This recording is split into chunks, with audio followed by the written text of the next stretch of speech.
سلام علیکم. بنده موشکاف بازم خدمت رسیدم تا یه نگاهی به سرتاپای نظام آشولاش ولایت بندازم و یه تصویر مختصری تقدیم کنم. عارضم به حضورتون که شیخ فری به مناسبت سالگرد برپریدن بهشتی اره و اوره و شمس کوره رو جمع کرد توی همایش تا بادمجونای اعتدال رو بچینه دور قاب دراکوله های قوه قضاییه. هفته قوه قضاییه رو گرامی می‌داریم. به همه تلاشگران این قوه ادای احترام می‌کنیم و برای همه آنان آرزوی توفیق بیشتر برای خدمت به مردم، احقاق حقوق مردم، اجرای عدالت داریم.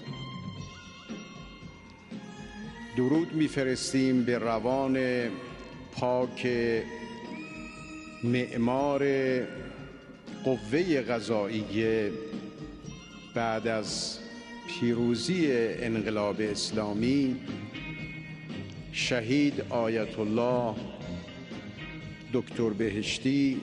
اوه عجب زبونی میریزه این شیخ حسن بنفشه.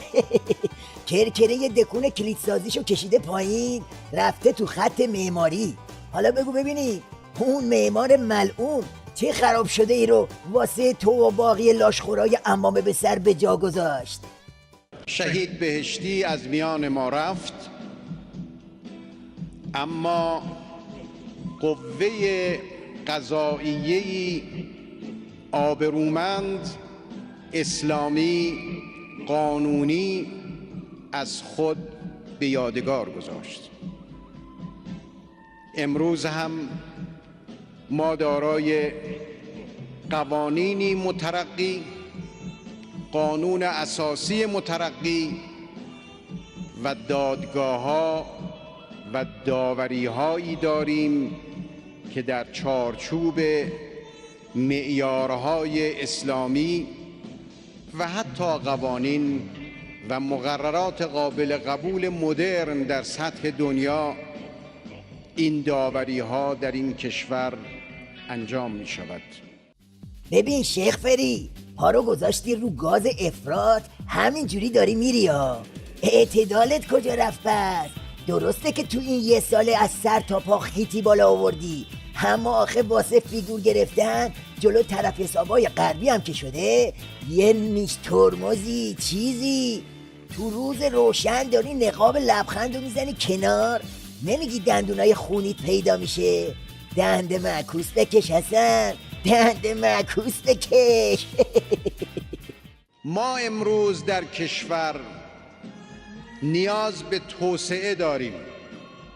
اگر ما میخواهیم مسیر توسعه را طی کنیم، البته روشنه که مقصود از توسعه همه جانبه است. تنها توسعه اقتصادی نیست.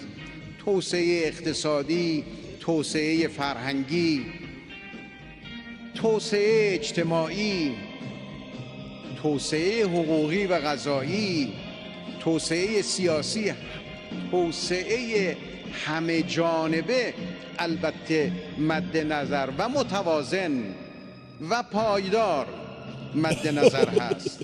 حالا ما یه چیزی گفتیم، تو چرا هول کردی؟ خیلی سیت شد شیخ فری.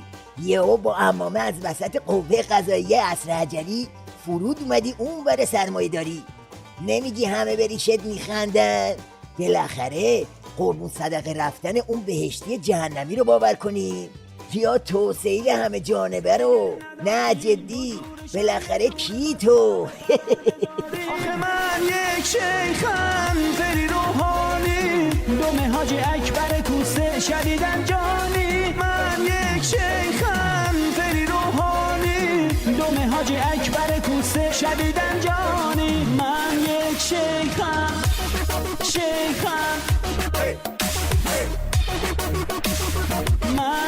یک شیخم. آها همینو بگو اینجا همونجاست که اعتدال نم میکشه و دم خروس شیخ ترور با 800 اعدام اونم تو 1 سال میزنه بیرون.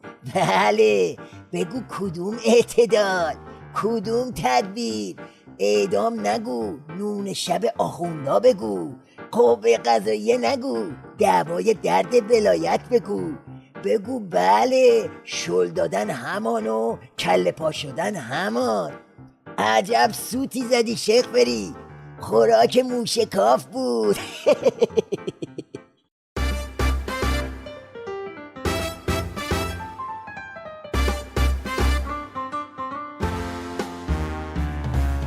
بحثای داغ و شفاف